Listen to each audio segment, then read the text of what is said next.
Hey y'all, it's Mary Hyatt, and I'm so excited you're here for this month's topic, which is all about self-care. But before we hop into today's episode, I gotta ask y'all, how often are you just getting by? Surviving, running on empty, exhausted? If your answer is a little more often than you'd like to admit, well, you're going to find a lot of peace over the course of this month. We're going to be talking about more than just bubble baths and pedicures. We're going to be diving into what self-care really looks like so that you can engage in your life in a way that leaves you feeling nourished on every level. So without further ado, let's get into it. Welcome to the Living Fully Alive podcast with Mary Hyatt. Here to help you find your authentic voice, learn how to love yourself, and embrace your life. And now, your host, life and mindset coach, body love advocate, and doTERRA Presidential Diamond, Mary Hyatt. Hey everybody, it is Mary, and I am hanging out with my bestie and co-host, Lindsley Brooks. Hey, sister. Hello, girl. Girl, we just got back from an awesome trip. We had a whirlwind, didn't we? We were in California for our dear friend's wedding, and it was just so lovely. The weather was so nice, and we came home to the snow. Yep, freezing. So cold. Man, you Californians know how to do it. Yes.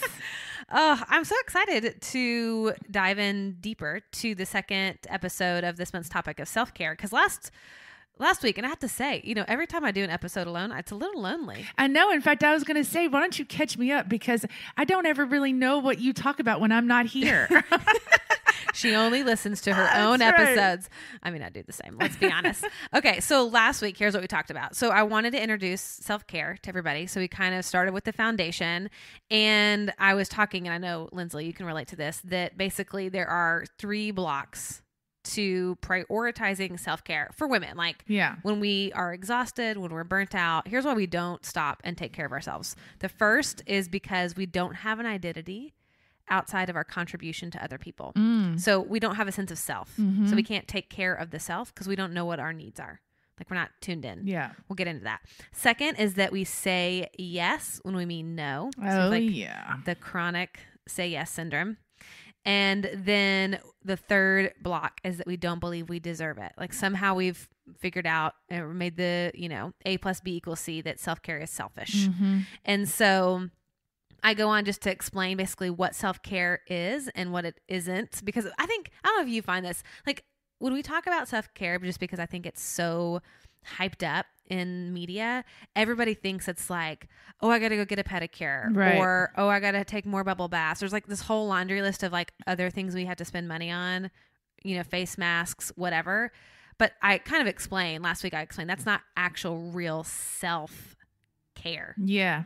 And it reminds me of when we talked about pleasure. If you're not careful, you end up doing self-care things just out of reaction to your already crazy life. Right. And that's really not the point of self-care either. It's not to like remedy some kind of crazy, right? It's like practices. The difference between coping versus really nurturing and the surviving, self and like doing the things that are healthy for yourself that allow you to live a more balanced, fulfilling life where you're fully alive. So that's kind of where I want to like dive into, because I think what I find is that there is this component that's often not really talked about when talking about self-care. And that's like the interpersonal, emotional part of self-care, like not the behaviors, not the actions, but like, what are we doing emotionally to take care of the self? Yeah. Like how are we taking care of ourselves, period? Yeah. Because if you think about it, what shows up when we are not taking care of ourselves emotionally, like almost sort of like, what are the warning signs? Where do we start going, ooh, something's off kilter, something's off balance. I haven't been doing this. And I know for me, and I think this is maybe an Enneagram 2 thing, but resentment is like at the top of the list. Like when I'm at the point where I am feeling resentful, I know that I have not been holding strong boundaries. I've been letting people dictate my schedule, dictating my giving. I'm over giving. I'm over pleasing. I'm not sort of checking in with myself to say, you know what? I don't have anything else to give. So I need to go pour into my own cup. So getting resentful or getting angry at other people or finding myself like snapping. Mm-hmm. Oh my God. That's when I'm like, ooh, girl, like your little sweet self needs some attention. Self-care. Yeah. Like, and so with me being the Enneagram 7, I think I have that tendency to be like, almost like, I guess the phrase that's coming to me is nice. Like if I'm being self-care, I can know that I need to not like tend to me. And how do I take care of myself is that when I'm starting to get too nice or just tolerating things for too long, then all of a sudden like shutdown mode starts happening. And then I either start lashing out, like you were saying, get resentful, but it is something about why is self-care, taking care of myself on an emotional level, why is that feel so selfish? Because I think if I'm not nice to people, if I don't necessarily do what they want me to do, or that would make everybody else feel okay, isn't that odd how it can make you feel that way? Well, you know what I think it is? It kind of like reminds me of, I've just been reading so much about attachment theory. Mm-hmm. And, there's the anxious attach, there's the avoidant attach, and then there's the secure attach, or I should say attachment. But to me, if we really want to get real deep real quick, let's rewind the clock to when we were little children. And there was a formula oftentimes within our family systems to get love. So the formula is if I do this, or if I do that, or if I behave in this specific way, or if I give something to my parents, or if I get good grades, or if I'm the pretty one, or the people pleaser, or the peacemaker, or whatever. We have all these things that we do, these hoops that we're jumping through unconsciously, right? Because we're kids, in order to get love. Mm-hmm. And so to me, the denial of the self is really a survival technique and mechanism. Exactly. Like, because we can't afford to take care of ourselves when we're not getting love. Yeah. And we don't even know. It's not even a conscious thing. It's like, oh, this is how I need to show up. This is what I'll do. And then we just carry that all the way into adulthood. So it's almost like if you fast forward then as an adult and you look at your behaviors, how you show up when you're ignoring your self-care and all the things that you do to make sure everybody else's needs are met, it's probably a really good indicator of a pattern that you learned a long time ago when you were a child. Like that is your formula. Mm-hmm. And that's the default. Like we always go back to that old programming. It has a little bit of a different flair, I feel like, as an adult. So it's not always insanely obvious, but it has the same components to the recipe, the same ingredients to the recipe of, all right, I learned this as a kid. I had to do X, Y, Z to get love. And therefore I can't tend to the self. Like I know for me, it was absolutely being the bright shining star of the family, being the fun loving one, being sort of the golden child.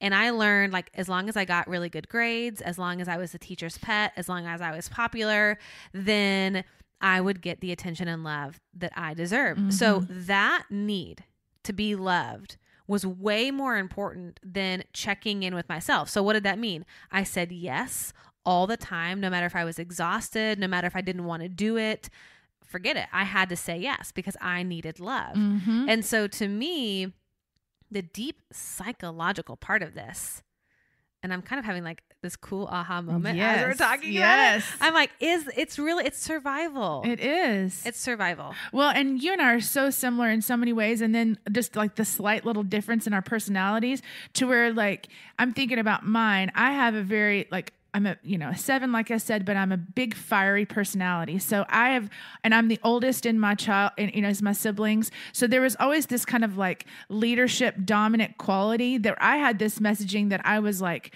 hard to get along with, or that I didn't want to go with the flow. So like this idea inside of me that maybe I'm too much. Right. And so this idea of self-care looks like for me as an adult that I started noticing that, like, for example, the story a couple of years ago, I had a friend that really wanted me to go on this trip with him. And I was so terrified to have to tell him no because I didn't want to disappoint him because he had these expectations of me. And I knew that like it was part of, if I was a good friend, I would have gone, but I didn't want to go. Right. And so then self-care looked like for me in that moment, me facing this like childhood fear Yep. of disappointing someone or being not going with the flow, not being adaptable. That's the phrase I'm looking for. And so it's like that moment for me, I had to figure out how can I take care of myself so that I'm honoring what's true for me and not go and sacrifice my own needs or desires or preferences to make somebody else feel good or for them to be happy. Hey y'all, I just wanted to interrupt this episode real quick to remind you to subscribe to this podcast. I know that emails get lost in your spam folder, so subscribing means my episodes come right to your phone. So go ahead, hit that quick little subscribe button so that you don't miss out on any of the Living Fully Alive episodes. Plus, in addition to subscribing to the podcast, make sure you subscribe to my YouTube channel as well. I don't know if you know this, but I have been releasing guided meditations every Monday over on YouTube, and you're not going to hear them here. So if you've been wanting to start an easy meditation practice, subscribe to my YouTube channel so that you don't miss out on my short 15-minute guided meditations. All right, now back to this week's episode. Well, and what's interesting about that too is it's like you chose to not stay consistent with the identity that somebody had assigned you. Like, oh, Lindsley's a party girl. Lindsley's a fun person. Lindsley's the yes girl. Up for anything. Like she'll always say yes. And for you to honor the real need versus trying to stay consistent with that identity that people had given you, I mean, that is huge. Oh, and I was shaking terrified, which is hilarious because you know me. You'd be like, Lindsay, I don't even know you to not be able to handle confrontation. But it's because it tapped into a trigger of an old program trauma connection. You know how this goes. Yeah. So, and you face it. And I just remember I said it. I was like, I just want to tell you that I am terrified to tell you this because I am terrified to disappoint you. I just had to say it like that. Which is so freeing and so brave and so vulnerable. But actually, that's a good question for everybody. Because if we think about one of the blocks to prioritizing self-care we talked about last week was saying yes when we mean no.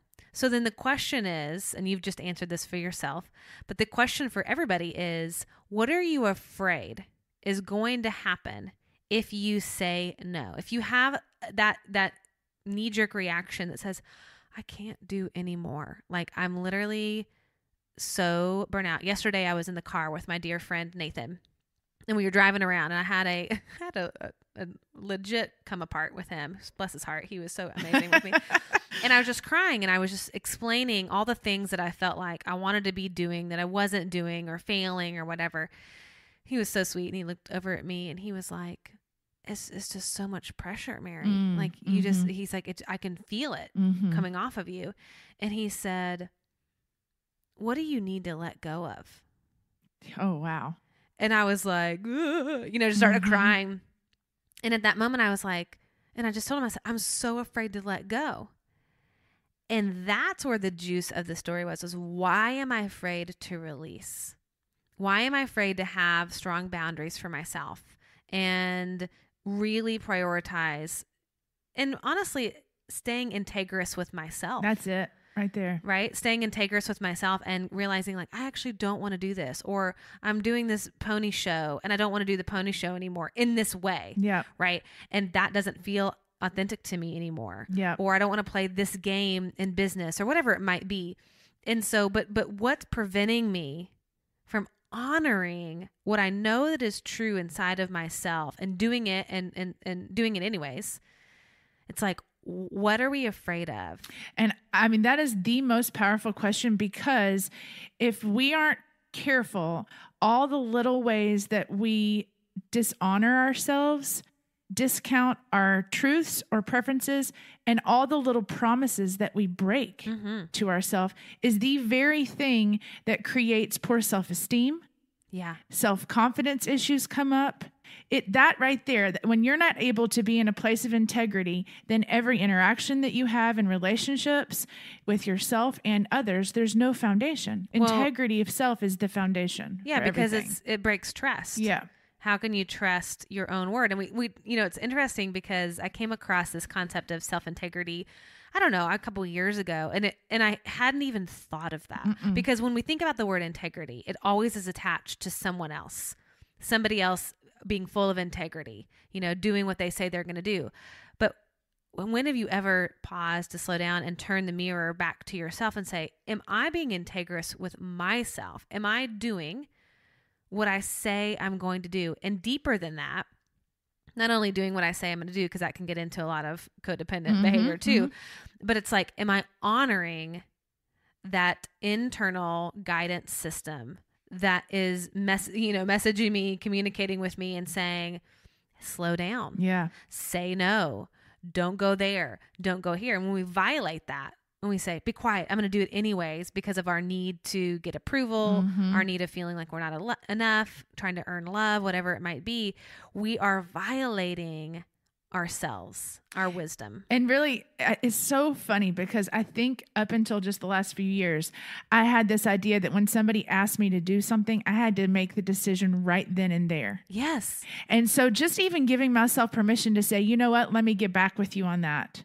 Or I'm not sure, I'll get back to you, whatever that is. Even that feels like a struggle sometimes to just say, I don't know, or let me get back with you. And I don't know if it's just a societal thing of just like, you don't want to hurt someone's feelings, especially if you like them. It's like, I'm sure you and I have had our own moments of just going, I want to go because I love being with you, but I probably should pause. I should check in with myself and see what's true for me. Well, you did that the other night. Remember when we were going to go get dinner and then I said no. And then I said, hey, actually, let's go get dinner. And you were like, I'm already in my pajamas and I want to stay home. Yes. And I mean, thankfully, we had the kind of relationship where I so respected that. But oftentimes you don't have that level of intimacy where you feel the freedom to say no. But to me, like anything else, I feel like this is always the theme, is it's practice. It does get easier. Like the first time you step out, and this is really about using your voice ultimately. When you begin to use your voice and you say no for like the first time, just like you were sharing that story. I mean, God, you're really shaking. I mean, it is like a physical shaking. And so with practice, and I think that you touched on something, I mentioned it actually last week as well, which is that buffer. Give yourself a buffer. You know what? Thank you so much for asking. Let me think about it and I'll get back to you. I actually had somebody this week do that with my my Airbnb. They wanted to use it for something, but they wanted it for free. And somebody I really like. And my knee jerk was to say, yeah, of course. Yeah. And I thought, nope, put a buffer in.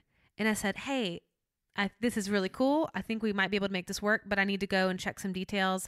Let me look into it and I'll get back to you. Because I thought, I don't trust myself right now that this is a real yes. Yeah. Like I need to make sure that I'm actually really okay with this before I agree to it. And so I bought myself some time. I gave myself a buffer, a little window to slow down and check in and go, is this really what I am okay with? Yeah. Before agreeing to something. And don't you know that this affects, I mean, of course, this affects every area of our lives. But as you were talking, I'm thinking, think about what it's like in this moment to charge what you're worth. That is self-care. Ooh. When you start thinking about work stuff and value things, here's an example. A couple of years ago, I was trying to get this work project. And, a lot of times people have you do work up front and then they decide whether they like it or not. Oh, right. So I was helping somebody with just some, branding stuff, trying to connect to their true self. And all that to say, I did all this kind of like prep work for it. And then at the end, she didn't offer to follow through with it. And I remember being so like unusually like over upset. You know what I mean? Yeah. And I think that's a warning sign too. Like when you haven't honored your true self is because your reaction to things are often bigger than maybe what would be necessarily normal, is like an aspect of it that's an overreaction. And so I sat, doing this work that we do, it took me about a day or so. And I was like, okay, what's really going on with me? And I realized I hadn't set any clear boundaries. I had not told her up front, I'm going to do this with the expectation of X, Y, and Z. Do you see what I'm saying here? And so it was almost like I could have taken care of myself better by having a kind of an uncomfortable conversation up front. Ooh, that's so good. I could have had better self-care in this whole situation. And actually, like boundaries and self-care to me feel so similar that it's almost like if I had just been willing to risk saying, I expect to get paid for this, or I'm doing this and an expectation that you and I will work together. I was just so terrified of her telling me no. Yep. That I chose to ignore that awkward conversation. I chose to ignore my own needs and desires for fear she was going to tell me no. Yep. And was willing to just sacrifice myself in hopes that she'd pick it. And she didn't. And she didn't even appreciate how hard I'd worked on it. Right. So it was like a double whammy lesson. It's like, I should have set better boundaries with myself. That would have been self-care. Does that make sense? It makes total sense. And I just want to get into the idea of boundaries a little bit more, because I think even despite the story you just shared, I actually think you're really great at setting boundaries. Oh, thank you. I think that that's something that you probably worked on, and I just respect you. It's one of the things I respect about you is your ability to hold boundaries. Because I think that one of the things, and this is sort of the rule for recovering codependence, is that there is a fundamental belief for other people that you can trust that they can take care of their own emotional state, and that other person is responsible for their emotional state. And it's like, I can trust that they can self-regulate. Because I think one of the reasons why we don't take care of ourselves is we're always caretaking the emotional response of other people. I don't want them to get upset with me. I don't want them to be angry. I don't want them to be disappointed because I said no. I don't want them to reject me. I don't want them to be angry. I don't want them to be uncomfortable on any level. And so, and it kind of goes back to the violating our sense of self. We will self-sacrifice and take on the emotional brunt to save that person from their own emotional reaction to something, which is really codependency, right? I'm taking care of your emotions. And to take it a step further, what we're actually terrified of in that moment is how we'll feel when they're not comfortable, because we can't take on their emotions. We physically cannot actually take it on. So what we're really saying is, I'm actually more afraid of how I'm going to feel in that moment, that they look uncomfortable or feel uncomfortable, and I don't want to feel that. Right. Like, I can't tolerate my own discomfort while that person is uncomfortable. Yes. Oh, that's good. I like that. I'm so glad you made that distinction, because you're so right. Like, we can't feel for someone else. Like, for example, I don't remember, I think, gosh, I'm trying to remember who always told me this, but they were like, so-and-so can't actually hurt you unless you agree to it. Or so-and-so can't make you angry unless you agree to it. Or somebody can't make you sad unless you agree to it. And so it's almost like, if you said something really mean to me, I had the choice whether that hurts my feelings, whether I respond to that with some kind of rejection. But like, how many times has somebody said something to you and you just let it just wash right over you, and it just didn't affect you on any level? Right. And so to me, it's like, we always get to choose our response. But I think what happens within codependency is we go, I am going to actually make this person feel angry. I'm going to make them do it. And you go, wait a minute, you actually can't make them feel any certain way. Yeah. Well, and really the term codependency comes from, my emotions are dependent on this other person, what they're doing or not doing. My happiness, my anger, my future, my past, everything is dependent or not, so you've got this real hook in, and you really, the key to, I think, healing codependency and doing all this is to learn how to sit in the discomfort. Gosh. Isn't that the truth? If you aren't able to do, and you have to cultivate those tools, you've got to cultivate those skills. That's why I'm such a huge advocate for recovery work. And I'm a very proud member of Al-Anon, because to me, I had this belief system that said, that I could help somebody, that I could fix them, or not, and then I wanted to enlighten them, based on, it's like the profession that I chose. It's like, I want to be a helper and a healer and all these things, and taken out of balance. It also means that you end up trying to control somebody else, and your own sense of self gets so wrapped up in what somebody is doing or not doing that you abandon yourself completely. And there is no self-care and self-abandonment. No, because what happens is, you start taking care of everybody else's needs above your own. their emotional well-being, their physical well-being, whatever that person might need. Yeah. You're going to show up at 110% for them while abandoning the self. And I talked about this a little bit last week. I said, but the tricky part is you get a dopamine hit from that. Yeah. Oh, yeah. You get approval, you get appreciation oftentimes. Sometimes it works. Sometimes it works. Yeah. And you're like, oh Yeah. man, this feels good. It Yeah. feels good when I'm giving to somebody. Yeah. And I think that like there's a balance to this, because it's not like, oh, never help anybody else or No. never give or whatever, but it's at the cost of yourself. Mm-hmm. And that's where, if we rewind and we go back to that resentment piece, when we go back to when you have overgiven and not attended to your soul, attended to yourself, you'll start seeing it show up, because all of a sudden you're getting really angry at Yep. people. Byron Katie, an amazing Yes. spiritual teacher. For those of you that don't know, please go check out her stuff. Her book and her stuff is called The Work, Loving What Is. But she talks about how there's God's business, your business, and my business. And if I'm in God's business or your business, then who's attending to me? Mm-hmm. And so learn, and in recovery we say, the things we can control and the wisdom to know the difference, right? Like you have to actually know, where do I end and you begin? Yeah. What do I actually have control over?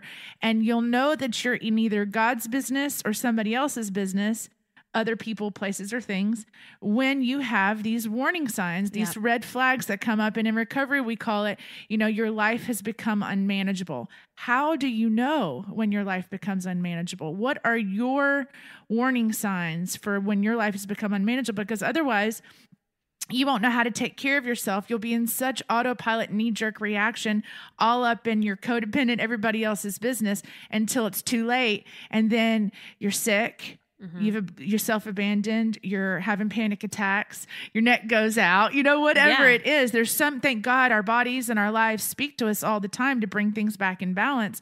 But when you do the work up front, you can figure out, oh my gosh, I'm back. I just completely got up all in your business and trying to control you. And I called it being helpful. Oh, and one more thing. And then I know you got something to say. But in recovery, we say that even being helpful is the sunny side to control. Oh, yeah. Being helpful. And we all walk around, especially in the South and raised in a Christian traditional home. Being helpful is like what we do. You know what I'm saying? Yeah, totally. And so if we're not careful, it's like that's the sunny side of control. You're just trying to be all up in somebody else's business, which means you've abandoned your own sense of self-care. Well, it's almost like, I remember a therapist a long time ago told me, she didn't use the language of codependency, but it was exactly what she was talking about. She was saying, in response to my ex-husband, she was like, you have a garden and he has a garden. Yes. And each of your gardens have weeds. Yeah. So you've got a garden and you're, growing your tomatoes or whatever, and you've got all these weeds. He's got his garden, he's growing eggplants, and he's got all of his weeds. And we'll use the word codependent, but codependent is where you reach over and you go, let me handle your weeds. Let me start pulling out your weeds. And all of a sudden, all of your own weeds in your garden start growing taller and taller and taller, while his garden is plucked from the weeds. Looking your amazing. hands are raw. Yep. And he's sitting having a glass of beer, happy as a clam. Oh my But it's like, gosh. how unhealthy is that for everybody? Yeah. And so it's like, stay in your garden. Yeah. Pick your own weeds, because we all have them. It's not that we get to the point where, No. but the cool thing is, and this is the beauty of it, because it's not about, well, then I have to be alone and I have to handle everything by myself and it's all up to me. Because I don't think that's healthy either. There are a point when you need other people. Mm-hmm. The gift of community, what we talked about, is having support. That's having self-care. That self-care is knowing when to ask for help. Yes. So the flip side of this is knowing when to stay out of people's business and God's business. And then also knowing when it's an appropriate time to ask for help. Mm-hmm. To ask others to help meet some of your needs. Yeah. And I think that when that is healthy, that is beautiful self-care. Like, I know that's something for me. I have fear around asking for help, because what that says to my brain is you're going to become a burden and then people will leave you. Mm-hmm. And so part of my self-care is going, you know what, Mary, you don't have to be strong 24/7. That's right. you know what? It's okay to call somebody and ask for some emotional support, or, say, could you bring me some dinner? Like I just can't. I can't done. do it all today. I can't do it all today, or whatever. Or in my case, I have a beautiful, loving assistant who yes, is amazing. God bless her. But it's like there are times that I think it's really appropriate within self-care to ask for help. So it's almost like if we go back and we go, all right, self-care is boundaries. That's it. Self-care is taking care of your own weeds. Yep. And self-care is asking for help. Absolutely. And that ties me back to the boundaries thing, because I was thinking, setting boundaries, we always think that it is connected to another person, and that, well, what if they don't honor my boundaries? Or what if they just move right through my boundaries? That's not boundaries. That's not how it works. Boundaries are not for other people. It is not to keep somebody else out. Boundaries are for you. They are to help you know where you're, like that, what I said earlier, where do I end and you begin? Yep. Boundaries help me know when I've crossed that threshold of I'm up in God's business or other people's business. So for example, and I know you can speak about this too, because I feel like your family does this really well. The whole thing with like working on certain days or not answering the phone after certain times, those kinds of things. It's like a lot of times people say, oh, my clients just walk all over me. My clients never know when to stop doing it. Yeah. But it's like, no, you have to set boundaries, and they either meet those or they don't. Relationships, romantic relationships. A boundary for me is I don't date someone that is an active addict of any level. I won't, and people are, like, oh, well, what if they're in recovery? Well, and that's one thing. There's a deadline there for me. There's a line in the sand, because I know for me, I am a recovering control freak, and I will try to be all up in their business all the time. Yeah. And I need somebody who's conscious enough, right? So listen, they don't have to meet my boundary. They don't have to respect but I know that's where I stop. And therefore, I will choose to have that uncomfortable conversation, learn how to sit in the discomfort, and either say, you know what, this is not good for me. Yeah, totally. And I'm going to do something else, walk away, X, Y, and Z, Well, that's what I call with my coaching clients, you're anchoring non-negotiables. So these are the things that are your anchors that allow you to be able to live the kind of life that is really important to you, that sort of holds your values in place and says, this is really important, this is really important, and this is really important. So for example, one of the things that I tell people about their time, to me, is a really easy way to start setting boundaries. And so, especially if you work for yourself, this is a great way to flex your muscles in this. But it's having that boundary, and anchoring non-negotiable for me is I don't take clients before 10 a.m.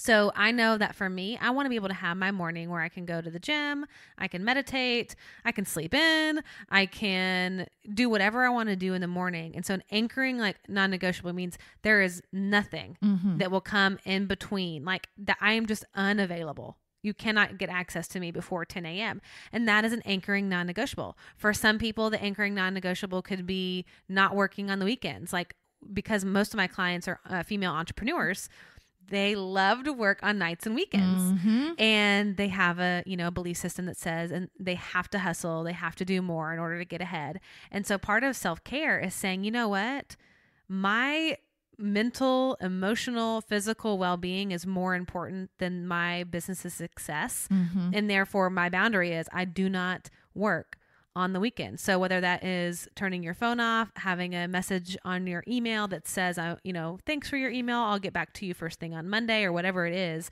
that you really have clear boundaries. Another boundary for me is I don't have notifications on my phone for email or for Facebook or for Instagram. So when I'm like hanging out, that's not popping up for me. That's a boundary that I've had to set for myself, because I know myself. Like if my phone dings, I'm going to look down and I'm going to disengage from conversation. I'm going to get distracted in whatever I'm doing. And all of a sudden, I'm not prioritizing what I really care about. So that's a way of taking care of myself, is having those anchoring non-negotiables. So I think for everybody listening, it's asking yourself, what are some of those things that you can commit to in yourself that really draw that hard line in the sand, and not in maybe a more risky way within relationships, but just for yourself. Yeah. Yeah, because that is it. You have to, ties into what you were saying earlier. You have to have a strong sense of self to know how to take care of yourself. Like I know for me that I need good night's sleep, that when I go out of town, I always like to rent a car. Like because to me that's important. I like to feel a sense of freedom. I like to be able to get out when I want. So there's all these other things, and it's all come about by getting to know me. Mm-hmm. Like I have been on this journey because of heartache and divorce and addictions in my life and all these kinds of things, that it's like, it really is a spiritual journey to get to know yourself, all the way down to what makes me feel safe, what makes me feel cared for. How can I take care of myself in such a way that I'm a really good adult for me? Mm-hmm. I'm a good parent to me, those kinds of things. And that takes a little bit of some time, but just to be able to start doing little things like, you know what, I need to make sure I have snacks in my car because I forget to eat sometimes and my blood sugar gets wonky, and that's self-care. Yep. Totally. It is. It's like the little things and the big things all wrapped in there together. And I think you're right. It does take time.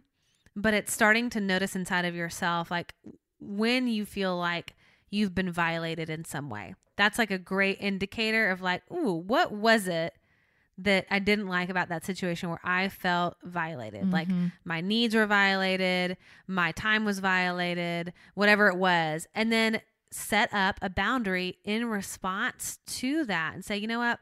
That didn't really work this time. Right. The outcome wasn't desired. Right. So how can I shift and do something different next time? Of course, that requires awareness, mindfulness, but it's sort of like, again, go back to the red flags. When you start sensing resentment, when you start sensing anger, when you start sensing exhaustion, fatigue, when you start getting sick, these are all warning signs to say, wait a second. Probably didn't have the greatest boundary set up. What do I need to shift and change and do different for next time in order that I get a different result? Yeah, because I'm even thinking back.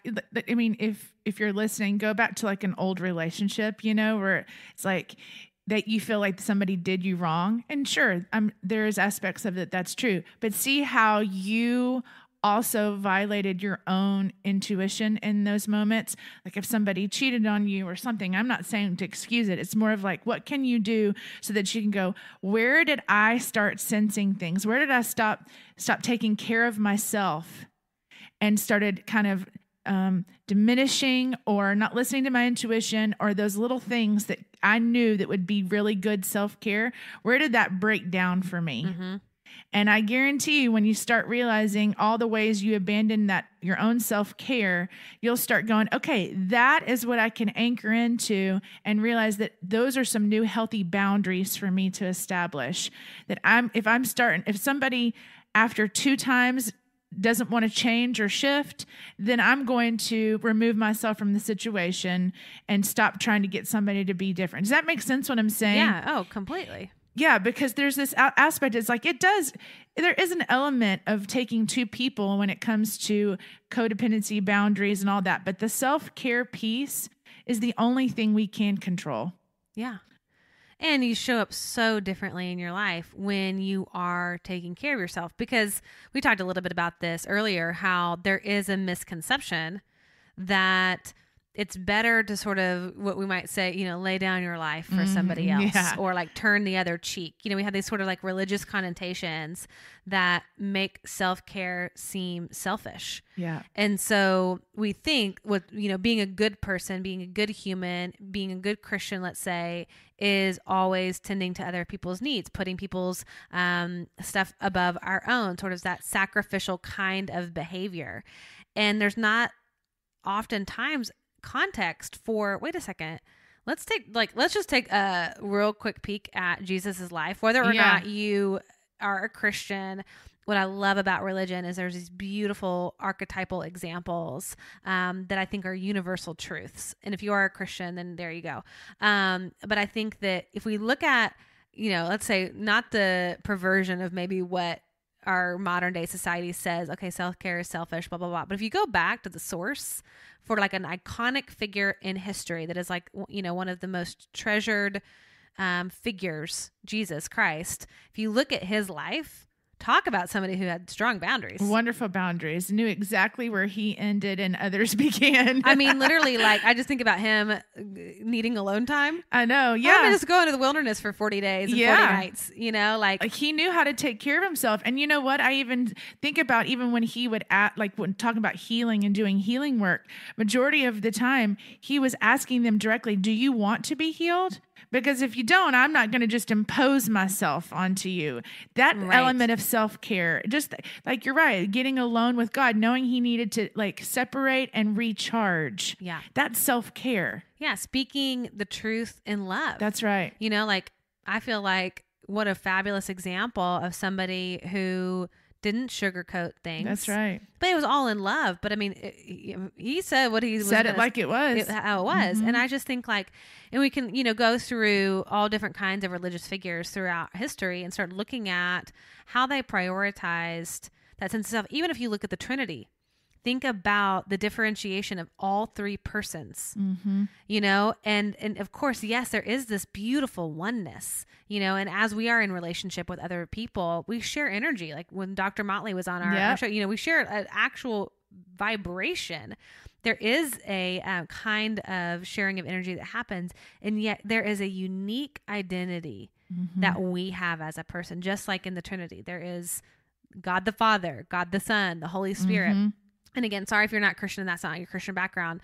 And this is not a, it's not a religious podcast, but I think just like as an archetype, you know, if we look at that, I think it's really powerful to see that there is space to have a sense of self, to prioritize and take care of self, and yet change the world for good. Yes. And we are just, you're right. Even in people in the service industry, moms, parents, everybody thinks there's some like mindset that we've all been operating in, this paradigm that says to abandon self is the highest form of help and love and service. And it's just a lie. Well, it's like the reality is we have a finite amount of energy. Yeah. And it gets depleted. And we don't just recharge by ourselves. I mean, there is a point when you have nothing left to give. I mean, I can't like, there's so many times I've thought to myself and said out loud, I literally have nothing to give. Well, think about the other day when we flew into LA. It was you had been rushing all day. Yes. You like were hurrying to get to the airport. You got on the plane, got your neck messed up. But then when we landed, that's stressful as you're in an environment with all these people. It's chaotic. It's like sensory overload. We're in the car in LA traffic because we're driving, you know, almost 2 hours. At 5 o'clock rush hour. At 5 o'clock rush hour. So you knew yourself well enough to go, I need to detach. I need some alone time. I need to decompress. I'm having like sensory overloading right now. And so what'd you do? You put your headset on in the back seat. Yep. Started your mantras. And guess what? You took care of yourself. You weren't worried about how that was necessarily going to affect anybody else in the car. And even if it had been uncomfortable for me, which it wasn't, you also knew well enough that I can handle my own emotions. Totally. It was like, and I knew, because I know myself, I was like, if I don't put these headphones in and listen to some Kundalini mantra, I am going to have a complete panic attack. Yeah. And that was the most loving thing that I could do for myself in that moment, so that later that evening I could show up and like we went to dinner and we had drinks. We went to the welcome party of our friend and I could do that. Yeah. And so it's like by pausing in that moment and attending to my soul, taking care of me, I was able to show up in a more powerful way, in a more honestly just present way with y'all later. Yeah. And that to me in a little bubble is what self-care is, the gift of self-care, because it ends up being a gift for others. Well, and that's what I was going to say. If you'd wanted to take it a step further to kind of tag into what you were saying earlier, you could have asked for help, right? You could have said, hey, Lynn, can you turn that music off or something? Or, hey, can we roll down the window? Or, hey, can we just like pull over on the side of the road and just not send this traffic and go get some food here in town? I don't know. You know what I'm thinking. But it's that element of like how that would have opened up a conversation that could have created me to check in and say, ooh, have I been doing self-care today? Right. And that's the thing. It's like most of us think we're being selfish, but if we hold that real strong, healthy sense of taking care of myself, AKA boundaries, then guess what? It gives people permission to do the same for themselves. For example, when I told you about my friend who invited me to go out of town with him, and I said no. And then I said, I'm terrified to disappoint you. Do you know what he said? He goes, well, I was disappointed, and I ended up sitting at home and not doing anything. He goes, but it ended up being the best thing ever for me because I had to figure out what was coming up for me and why I was getting so triggered. And I realized that it reminded me of something else, And so I don't know. I mean, you may not get that kind of response every time, but just knowing that there was something healthy for me to speak up for myself, it ends up having a rippling effect.